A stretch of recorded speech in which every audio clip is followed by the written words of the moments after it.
This episode of Co-op is brought to you by Squarespace, GoDaddy.com, and Netflix. Oh yeah!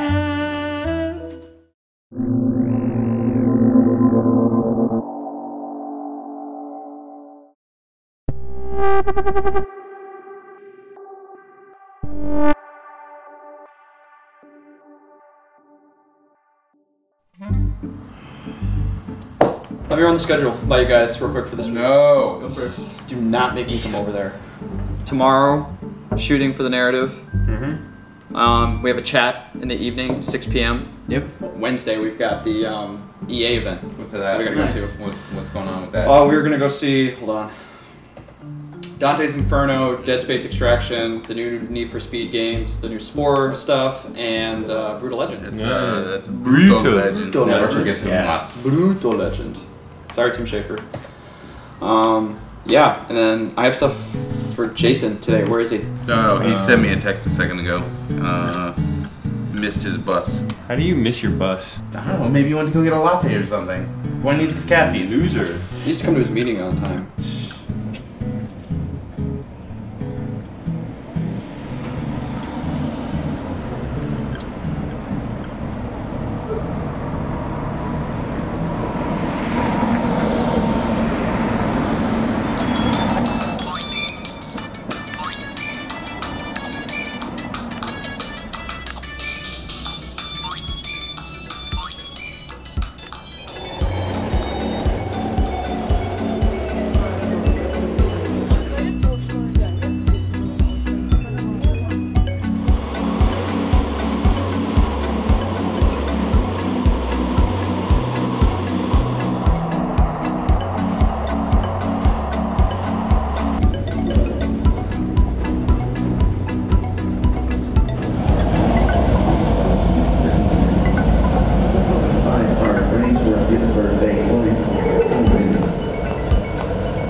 The thing I like about you most is you've run away with me. So pack your bags and your shotgun too. We might run into zombies. We're always down for that co-op multiplayer action. We're always down. We're so down. We're so down, we're so down for co-op. We're so down for that co-op action.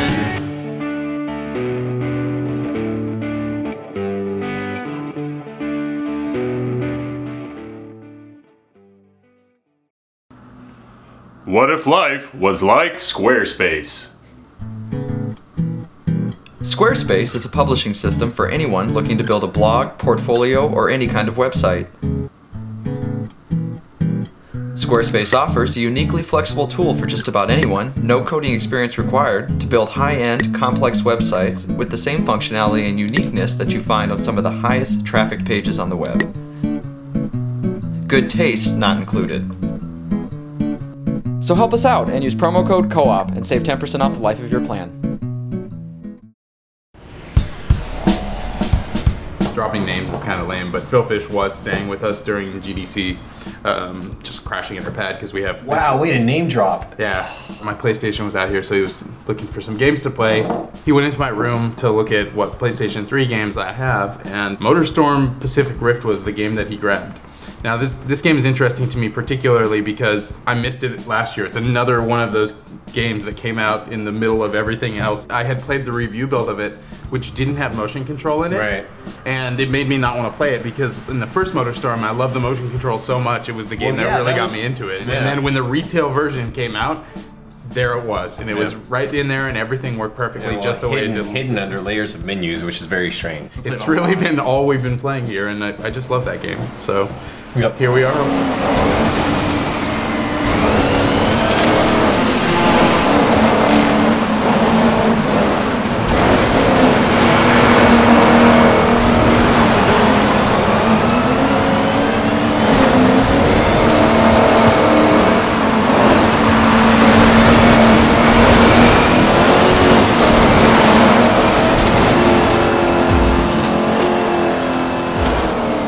One of the reasons that the first MotorStorm and this MotorStorm were so incredible to me is because other than Wipeout, and I know a lot of people feel this way about Burnout, and I really like Burnout, but I feel like you just need a little bit more technique to actually be able to perform in this game. It does feel like a big reward when you unlock a new track. Yeah. Sometimes third place feels like a big reward on some of those tracks. Yeah. Yeah. So that's the appeal of the game to me, is trying to achieve this perfection. I appreciate that it's like really forcing me to be really precise. Yeah. Well, and part of that is the setting. You're racing along these tiny little cliff passages. You're always in imminent danger of running into lava. Yeah. You know, depending on the Falling stage, off a cliff. falling off cliffs. I mean, it's something amazing always happens in every race.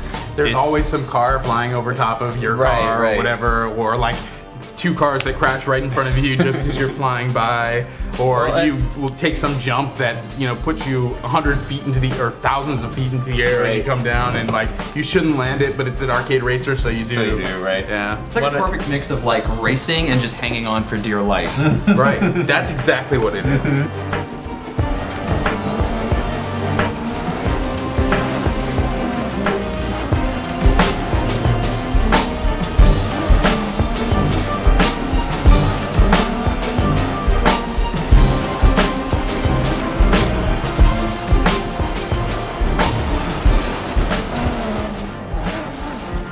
In this game, graphics do matter. Yes. Sound does matter. I mean, it is a large part of the experience. Yep. I mean, it rides this line between realism and just like crazy, extreme arcade gameplay. Yeah. So, in a way that almost no other game does. When a car flies over you or when you do crash, it does feel eerily real, like, or when your rider is ejected from the seat, and like tumbles, and it hurts a little bit. You're like, ooh. Well, even when you're seeing the vehicles and the way they react to the environment, it's like, yeah, it's a school bus driving 95 miles an hour along the edge of a cliff. But Crazy. the way it's teetering and the way that it's jumping and landing on its shocks and a lot of the overlapping action and the weight that you see the vehicles feel, and even when you're drifting or when you're just landing off jumps or bouncing over terrains, what you're doing, the actions are completely unrealistic. You would not drive a car like the way you would. But if you were driving a car or a buggy or an 18-wheeler across this type of terrain, it feels like it's reacting the way that it's supposed to. Car sounds, the other car sounds, everything sounds so dirty and gritty, and it fits with the whole aesthetic of the entire game. And you really,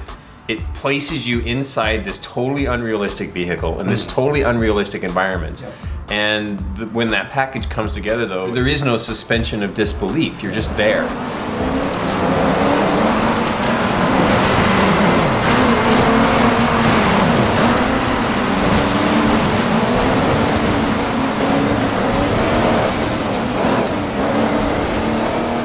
Sometimes I'm just like, man, the developers, the levels design, the track designers in this game are dicks. I could be going around this corner and I'm like, all right, if I can cut this right here, I can totally slide around these guys and get around it. And they place a boulder right there, just out of sight, because they know that somebody's gonna try to do exactly that, and they want to give you this extra little thing that you have to dodge at the last second. It's why you have to memorize the course, because there's so many quick decisions you have to make. Basically, I always played it was, the first lap, or usually the first 2 laps, my first attempt at it is just learning the track and seeing like all the different multiple ways, which area is shortest, which area is best to take depending on if you're a light, medium, or heavy vehicle. The first is just a lot of crashes and a lot of restarts and a lot of like just trial and error. And then it's that second and third time when you learn it, when you can start moving fast and start making those decisions, that I think it's a great way to counter the repetitive nature of the game, because you have to keep playing each track over and over again till you're playing it kind of like Wipeout is, where you have to be like perfect at it to get that gold medal. I never got tired of watching you guys play. I'd watch you do a track 15 times in a row, and even on like the 13th or 14th time, me and Phil are going like, oh my God, I've never seen that before. I can't believe that happened.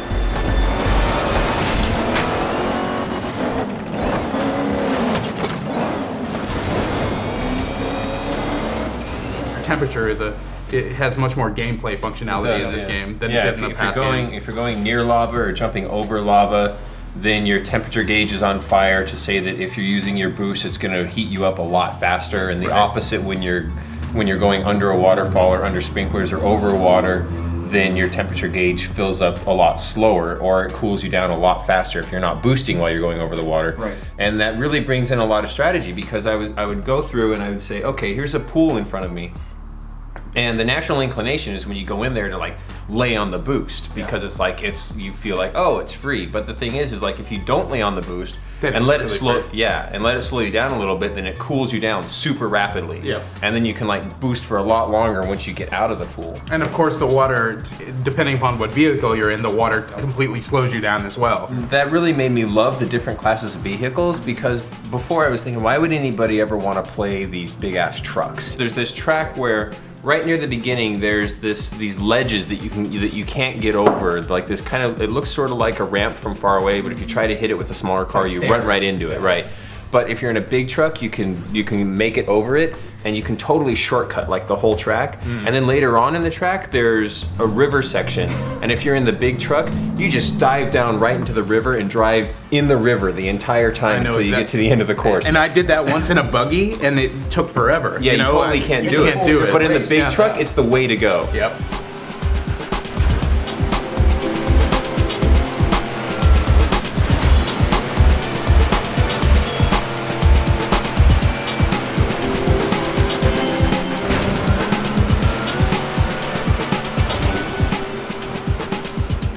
This game is just incredible, totally worth playing, especially if you like an arcade race. If Burnout is the only racing game that you like, this is a game I think that would appeal to you anyway. And it's, I think so too. It's definitely one of the best games on the PlayStation 3.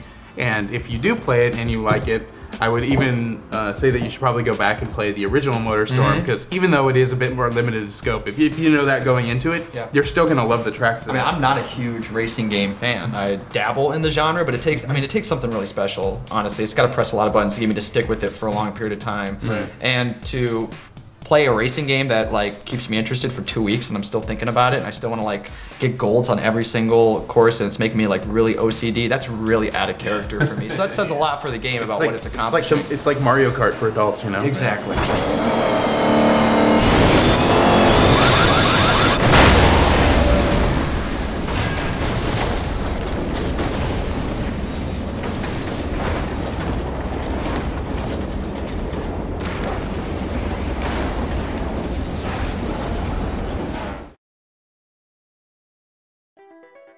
GoDaddy.com makes it easy to customize your own virtual dedicated server. Choose one of 3 popular plans or select your own Linux or Windows server with all the plan options you need. Plus, enter code CO5 when you check out and save an additional $10 off any order of $40 or more. Get your piece of the internet at GoDaddy.com.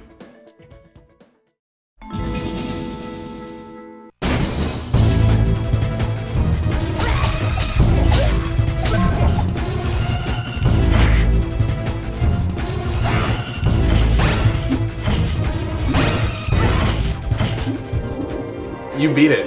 I am. beat I think I'm Henry the only Hathaway. one of the 4 that has beaten the game so far, right? I don't know how you I did don't it. think I'm ever gonna beat it. Alright, so let's start. Why? Why? Yeah. It's incredibly difficult.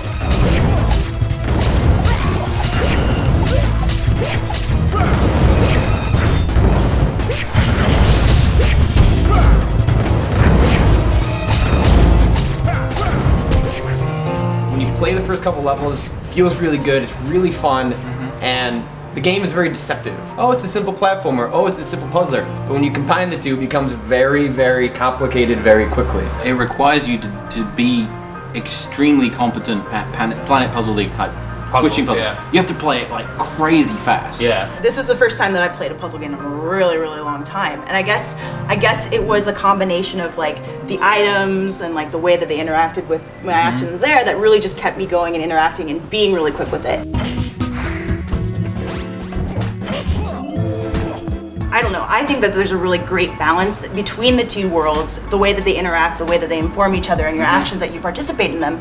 And if you really go into it trying to balance those two actions, you get this really like satisfactory kind of grind, like puzzle, fight kind of thing. It's very simple. All you have to do is combine 3 colors of blocks to clear them, and that's it. Yep. Until you start realizing that there are these enemy blocks, and they can be normal ones, they can be like skull ones, the lock ones, like there's all of these ranges of puzzle block enemies, just as much as there are ranges of platformer enemies that you have to deal with in the puzzle.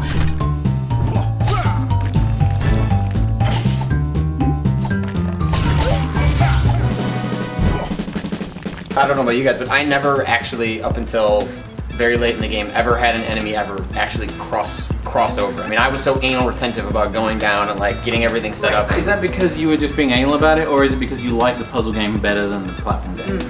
I mean, I guess it'd be a little bit of both, because when the platform would get a little boring, I would just go down there and clear everything up, and then move on thinking, oh, I'm getting ready for the big battle that's coming. But more often than not, I always had a ton of power, but I never found I was really using it that much. I used like the robot form once or twice, and then just sort of ignored it the rest of the game.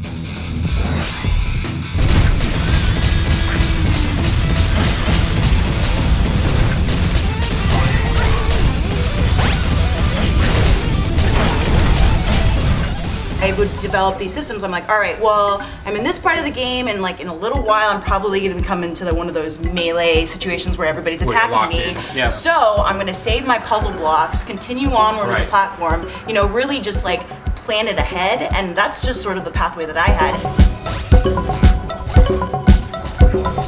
Did you find you started getting really dissatisfied if you only got 3?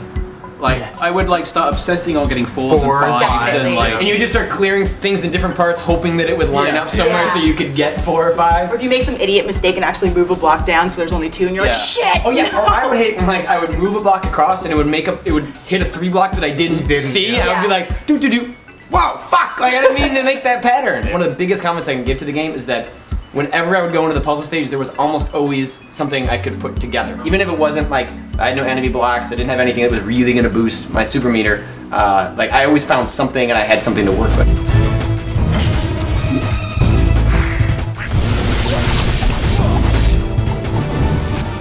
What made the stages feel entirely too long to me, with that and a combination of the puzzling, is that I basically juggled every enemy as long as I possibly could when I would see it, to get more coins and to, you know, because if you juggle it all the way, then when it flies down into the puzzle, it's not an enemy. It's like a friendly helping block, one of the ones that fills up the bar more for you.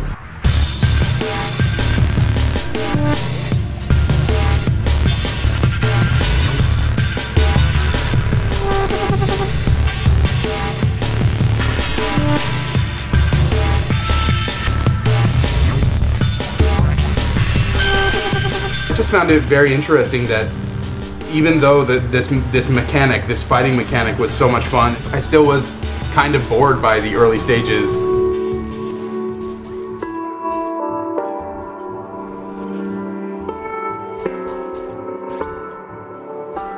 World 1, I was really into the puzzle more than the platforming. But then when they finally introduced that Mega Man X like wall grab, that part of the game, I was like, okay, well at this point now the platforming is fun to me. It doesn't feel like I'm just hopping through these kind of boring stages and killing the enemies that are here. Now there's a verticality to them. Within each stage in a world, I don't think there's much variation, but between the different worlds, there's definitely, the platforming evolves as the game goes on. The puzzling gets trickier, they add different enemies, they add different block types. When it first started to shift, was it World 3 when the balloons? Yeah, the bouncing there, and there's a lot more kind of verticality to the level.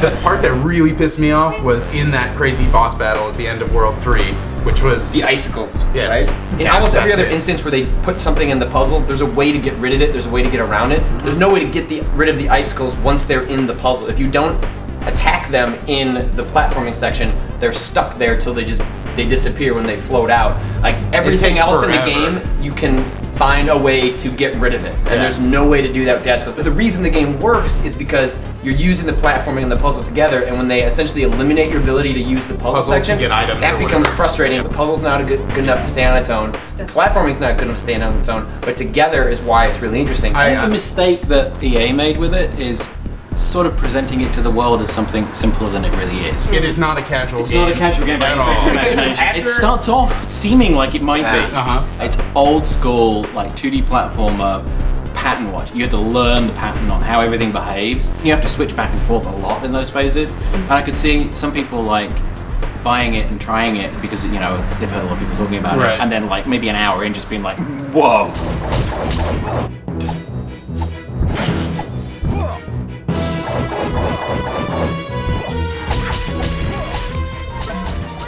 I guess in terms of the way that it's built up in difficulty, yes, it's really fucking hard where I'm at right now. But I think that the way it's progressing is exciting because maybe it's like kind of great that there's a game out there that kicks your ass really hard sometimes. Like, I think that there's a lot of games out there that are really easy to beat, you know? And sometimes there are games that are really fucking frustrating, you know? But at the end, you feel really good for beating it, I'm sure, right? Yep, absolutely. We like it, right? I mean, we've been quite down on it, but we do like it. No, I really love this game. I mean, it is so addicting. I play it all the time. You end up focusing on the negative because you love so much, everything else about it so much that when it does sort of do these sort of obvious hiccups, it's frustrating because there's so much else about that you love. I don't play games like this anymore. I don't like getting frustrated with games. I got over that a long time ago.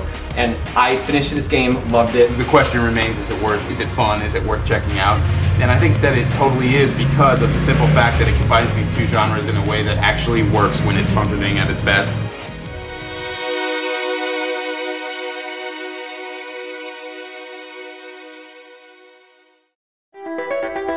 They now have over 40 shipping centers, so almost all deliveries happen in just one business day.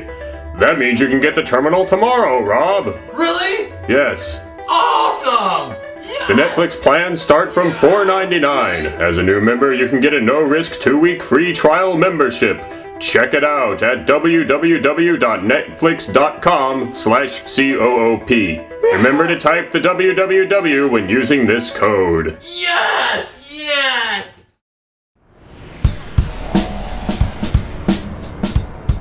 Hey, dude. Hey, Matt. Sorry to interrupt, but I gotta use your computer for this ESCO stuff. Not a problem, man. Any excuse for me to play Chinatown Wars instead of doing work. Word. Check this out, though. What do you got to capture? Eskel came over last week and he did a demo for us and captured a whole bunch of footage of his game Love. Oh, I remember way back at 1UP didn't he come and showed that before, right? Yeah, but it looks even better. He's had like a year to work on it. He said he's been working on the graphics engine a whole bunch more than he actually intended. Yeah. And I think, look, it kind of shows. Well, I mean, like I can immediately tell a huge difference. There's a lot more effects. The lighting's better too. Yeah. Well, it's not just for show either. Like that kind of fog and mist that you see moving around actually represents wind.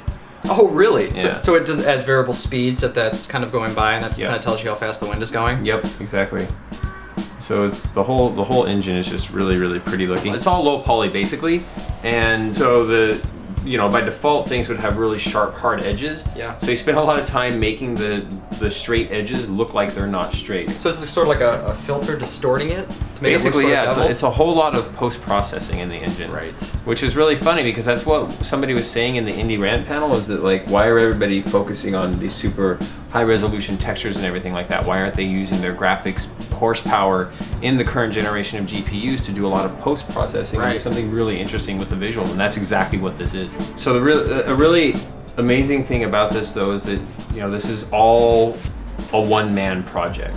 It's incredible. Yeah, and it's an MMO. Well, people have been calling it an MMO, but he would tell you that it's not really an MMO because it isn't massively multiplayer. But it's the setup is you have a persistent server, and it's about 200 people. Okay. And it's not versus, it's 200 people versus the world, so it's all PvE.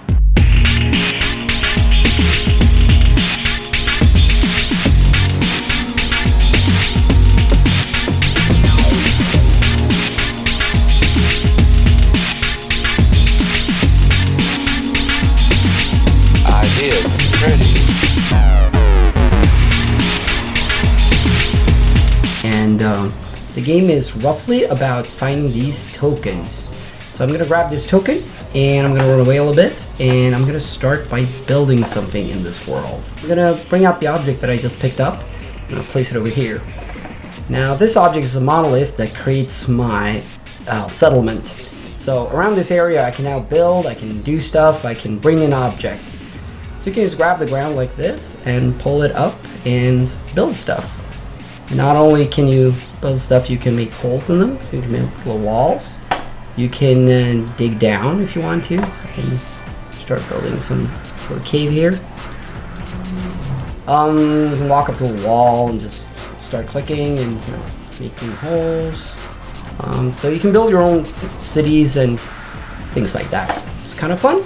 So he has an entire system that procedurally generates these cities and generates the defenses that are in these cities. And there's objects in there that you as the players want to go and attack. Okay. So the really cool thing is that, so you can see these little blue lines that go all over the place. Yeah. Those are power. They're power nodes. They power things like shields and defense turrets.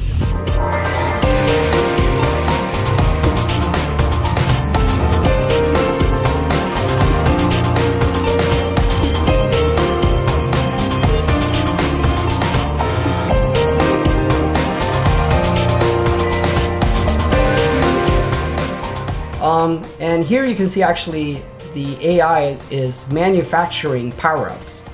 Now, this might make your AI characters that you're fighting really, really powerful. So you might want to take out the manufacturing. So you follow the lines and you figure out how the infrastructure work, and it gives you a way of beating the enemy. So these worlds are completely generated. They're built by the computer, and they actually respond to what the players do. So if the players, for instance, would start attacking the world, you know, from one direction, the city might decide to put up defenses in that direction and actually do something about it. So they will respond to the players' actions. Pretty much anywhere that's within the distance of one of these monoliths, you can modify the geometry however you want to make player bases. Okay. And the player bases also have access to the turrets and to the power sources and to the shields. Everything that the computer has access to. It's just that you have to build it. And I'm gonna build some more infrastructure.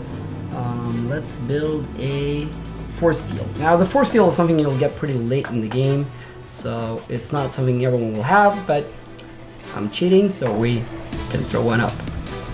Now, interestingly, it's the sunset right now, and I'm gonna throw up a power source. Now this power source is a windmill.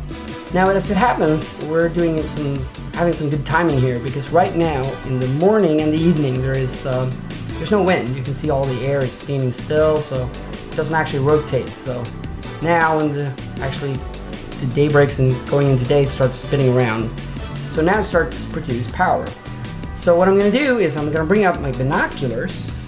I'm going to use the binoculars to look at this object, and now from afar I can just record its position.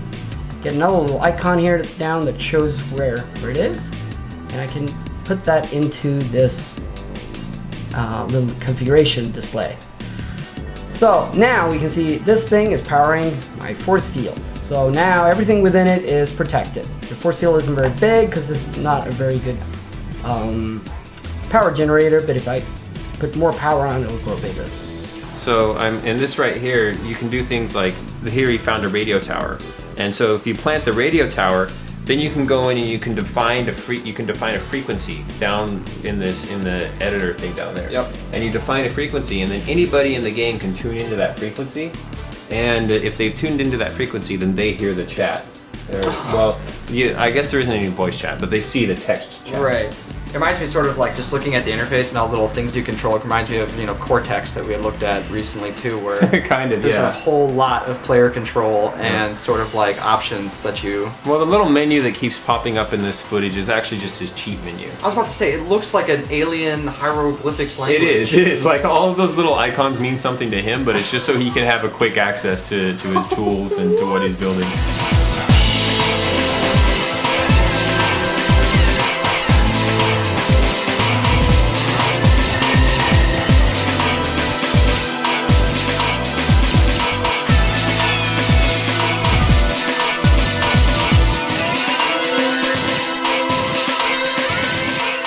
But it's just amazing to me that one person is developing this entire engine. Like here, like I brought up the tools video. He made an entire 3D modeler just because he wanted something that could quickly model the kind of things that are going to be in his game. You know, it's like, why go and buy a $10,000 3D graphics package when you can just make it yourself? Right.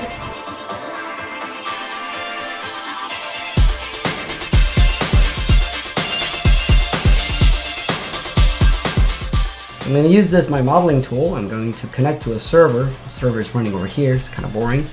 And here I can look at all the assets that I have in the game. And you can actually see over here I'm running the game. So now if I, for instance, select a part of this object, I can change it. It changes in real time inside the game. And all my tools work like this. So that means that I never have to save, I never have to export, I never have to deal with any files whatsoever. Everything just happens.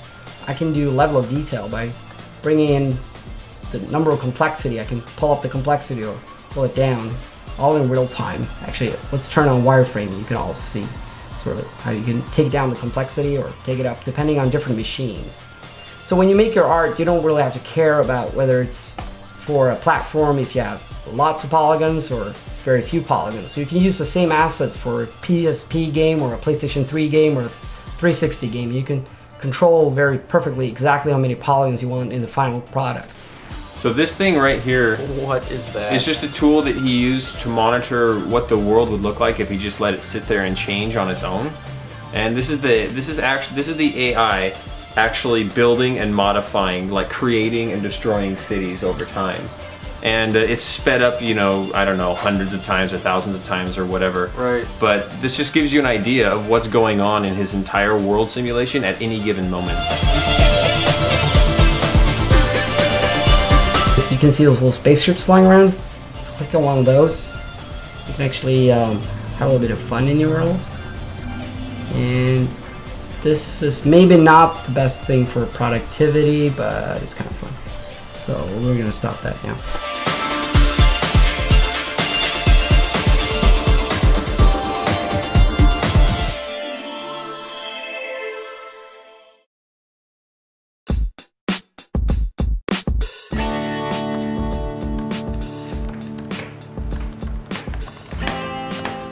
Hey. Hey, what's up, guys? What's up, Mr. Come to Work Late at 3 o'clock? Yeah. Dude, where the fuck have you been? I know. I'm sorry. I just missed a couple of my buses and been trying to beat this Rhythm Heaven ping pong game for fucking ever, dude. The ping pong game? Dude, it's so hard. That's like right at the beginning of the game, It's like man. the fourth stage. Yeah. So what? It's freaking hard. I beat it. It's super easy. Super It is easy. not easy. It's super easy. That is bullshit. I don't believe you guys. Yeah, Man, I've been trying all day. I cannot beat this whatever. thing. You know, if you want, you could hand it over to me. I could beat it for you, and I won't even tell anybody. He's really good. No. Dude, he beat it on his fourth try. No. I can beat it. I don't need you to beat it for me, dude. All right. Seriously. I just need a couple more tries and I can do this. If you need any help, I'll be right here.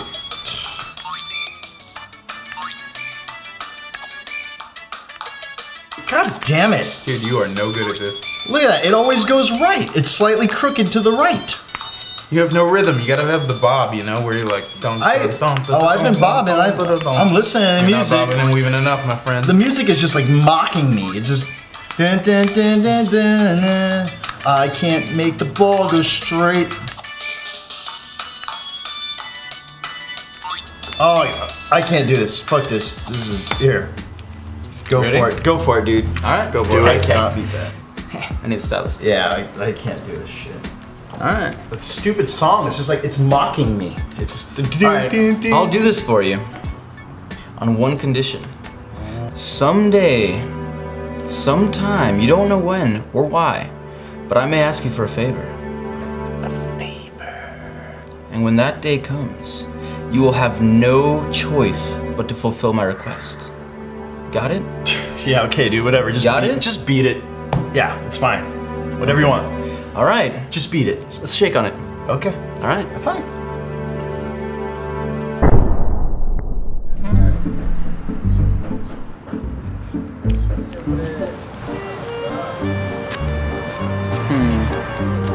Hey, can you do me a favor, dude? Can you spot me for a burrito? Sure. Sweet.